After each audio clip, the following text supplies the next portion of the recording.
right on the bank. All right, buddy. Come on. Not a giant. Oh man, that's a buzzbait bass. Come on, son. There he goes. Folks, today we're at Lake Pleasant catching some buzzbait bass. We just showed up and we're working the bank. And I wanted to see, I saw some dragonflies out, just see if the bass are even biting this thing. Maybe we'll luck out and get something down the bank here. We're gonna work it. The one thing I do love about this bait is it's like a spinner bait. You can cover a lot of water with it. You know what I mean? And the other thing I love about Persuader is take a look at the head on this thing. It's flat. So when you first throw it out there, it takes a half a crank and boom, it's on top of the water. The way this head is built, it just puts it right on top of the water, planes it right up on top. So between the blades and that, you're good to go. I always put a little grub tail on there so they smack it a little harder. Looks like a little fish tail or something like that, and it works really good.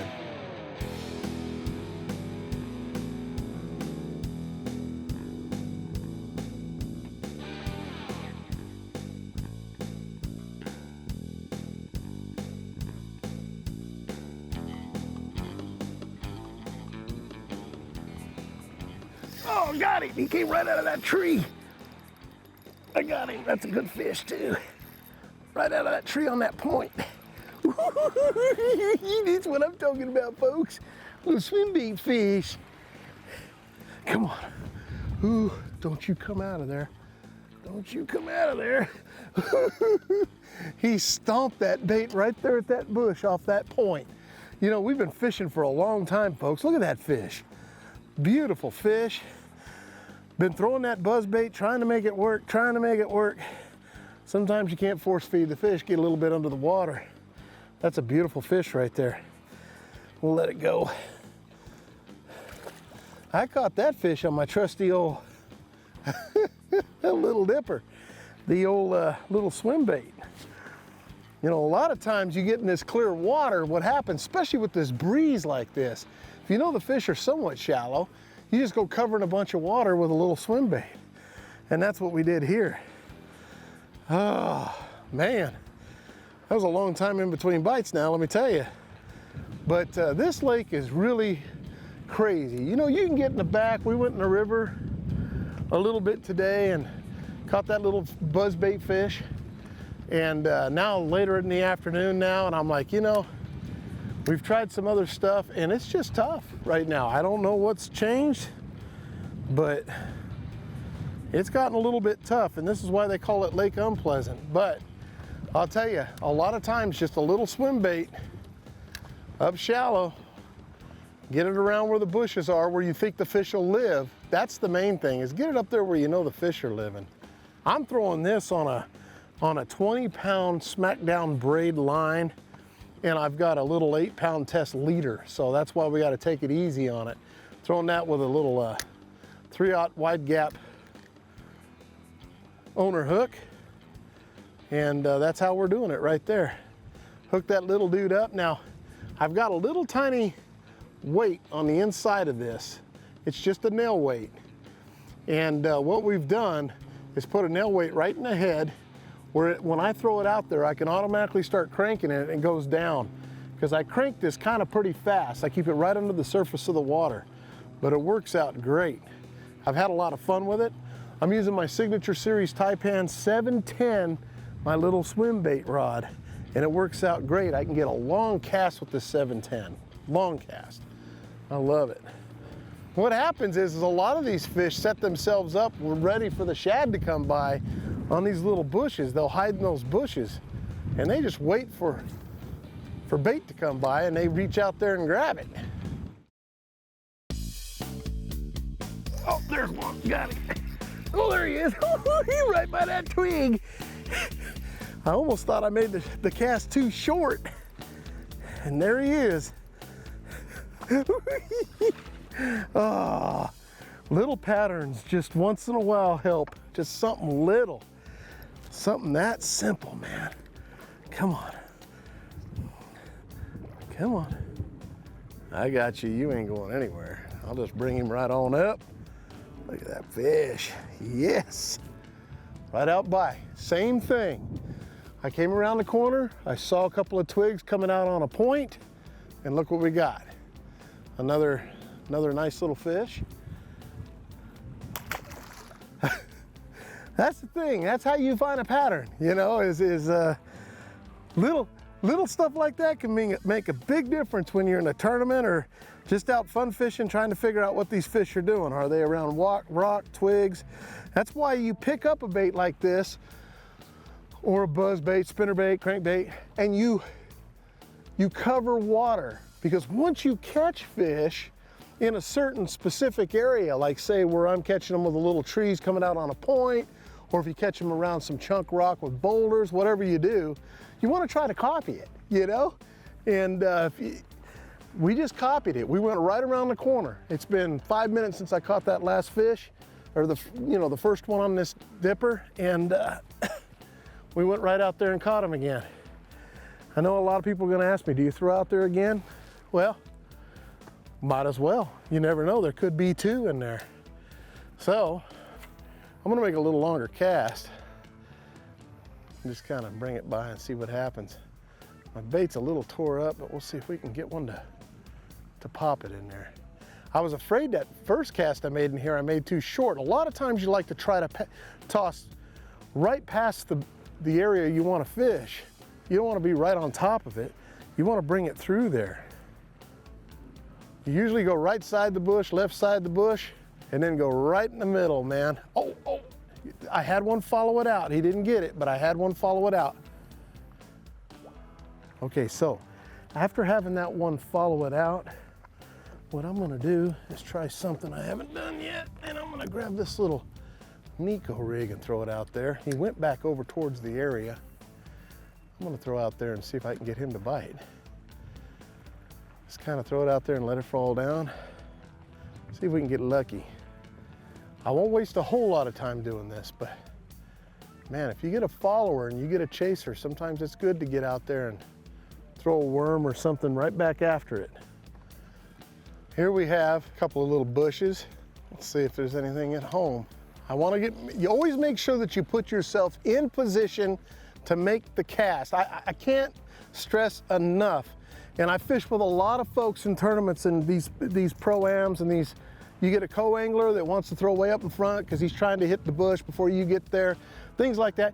You got to put yourself in position to make the right cast. If you don't, it could cost you a fish. Remember that. You're either out of position, number one, or number two, you made a bad cast, you spooked the school or whatever, and they're not going to hit again. They've already been notified that you're there, you ring the doorbell. So, and you weren't close enough. So you want to make sure you always put yourself in position to make the cast before you make the cast. I hit the bank there, I'm coming.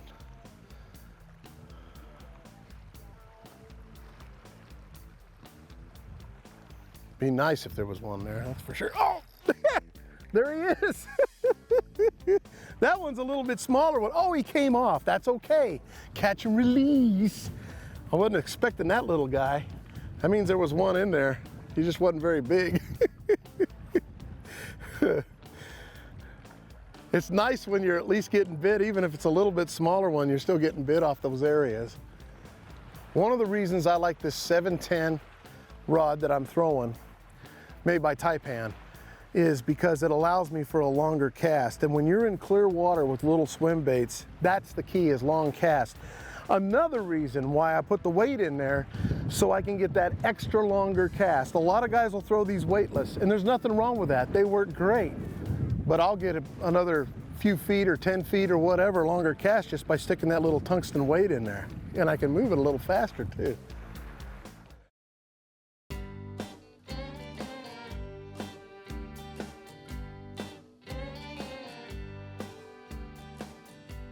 You know, the one thing I love about this little bait too is, just like the buzz bait, the crankbait, the spinner bait, is I can cover a lot of water with it. And it's a great clear water bait.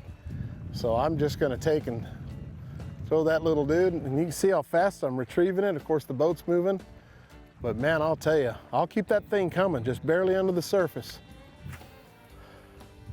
There's times you can catch it slow rolling too. We've caught some nice fish slow rolling it, but right now I'm just wanting to cover some water. And in this clear water, sometimes that's what they want. They're going after these shad. What I'm gonna be looking for right now is I'm gonna be looking for anything that's sticking up, a little tree, a little bush, anything on a point.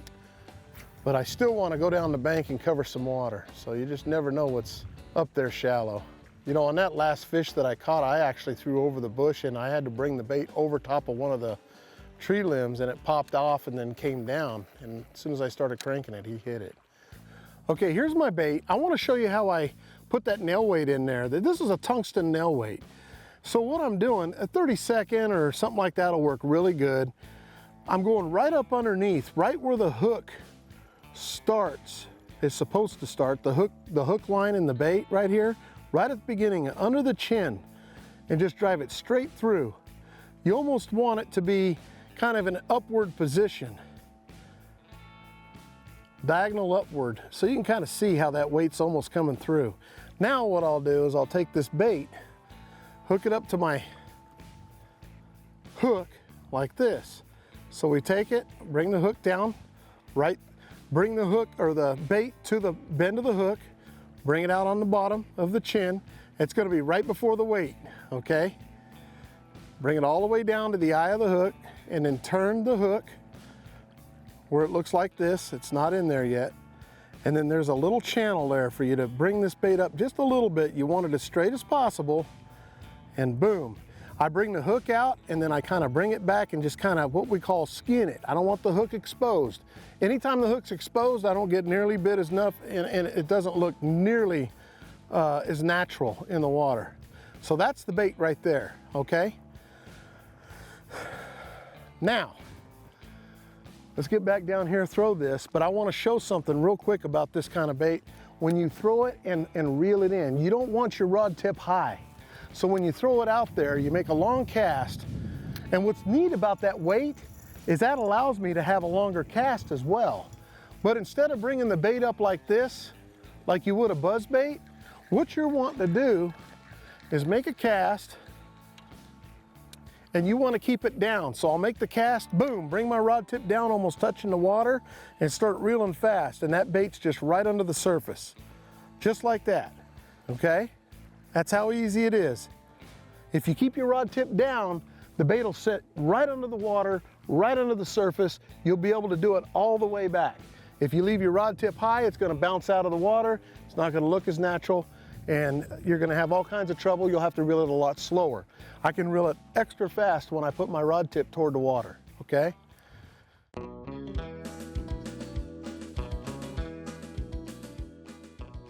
Hey folks, for my tip of the week, one thing really important when you're running rough water, Lake Pleasant can be one of those kind of lakes, especially with all the wakeboarders, is you got to protect your trolling motor. That's one of the main things you got to protect when you're going down those and hitting those big waves. Now, just bringing it down and clicking it into place is a lot of times not the best. It'll hold it in slick water, but when it comes down to, and I don't care what motor you got, they all seem to want to do it once in a while, is that you hit a big enough weight, it's going to unclick, the trolling motor is going to come over top and go right up underneath the boat. So when you know you're in rough water or you're having to deal with a lot of wakeboarders, they build a strap for these things. Use it. Always, it's Velcro. It's real simple, okay? Or you can get a locking mechanism that goes back here on the pin on your trolling motor right here that holds it down to the floor. Either way, you need to lock this motor in place when you're going on heavy water. And that includes Lake Havasu, Roosevelt, Lake Pleasant, you know, any place that you might hit big waves. Because man, once the trolling motor, if you're on plane and once the trolling motor goes up over the bow, odds are you're gonna lose it. So be sure you lock it down into place and it'll save you a lot of grief at your next fishing stop.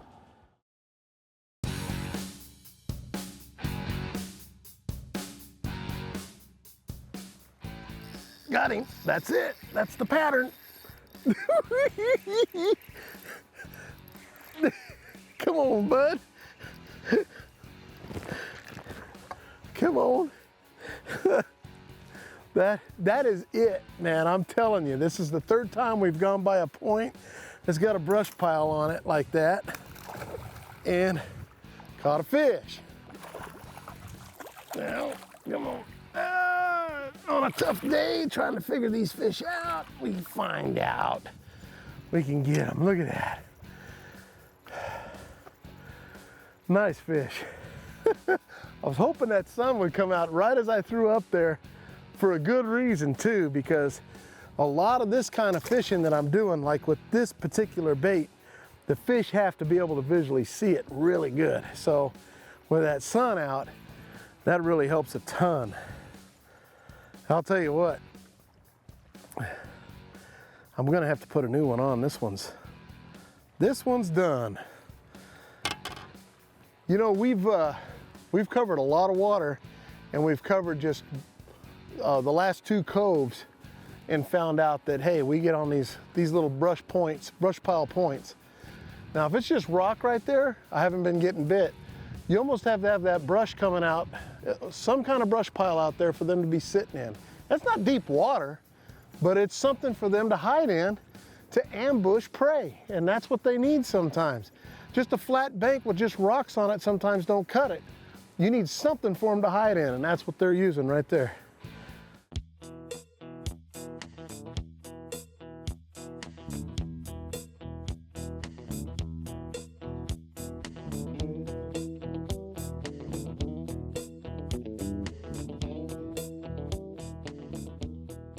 Well, starting to get a little bit late on us. We got out here a little late this morning, but we managed to find a few fish.